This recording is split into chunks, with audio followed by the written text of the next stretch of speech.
Remember, when you're starting a new shape, always start with a waist knot away from the shape and then come up the 4 threads inside the 4-sided stitch where you wish to start your satin stitch, making sure that the satin stitch goes over the padding threads.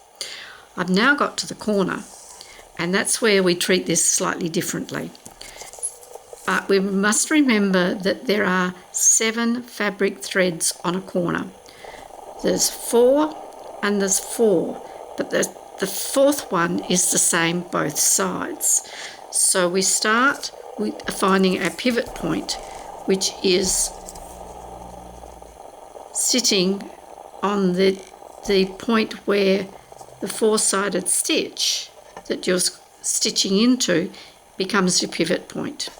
And then it's a matter of lifting and stitching below all the way with your satin stitch underneath the 4-sided stitch thread, coming back to the pivot point, and then placing 3 sets of stitches, including the very first one you did at the 4-sided stitch base. That's 3. I'm going to go into the corner because I must come out at that pivot point. It's really important that you persevere, making sure that you do that.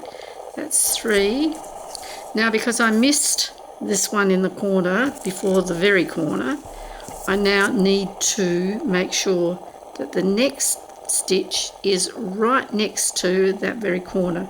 Once again, coming out at the pivot point always. So we've got the 4th one there, that's 5, over the top of the padding stitch, in behind the 4-sided stitch, 6, on the 7th one, comes back to moving along with your satin stitch. So you come back into the pivot point, but for the next stitch you need to move on with the satin stitch.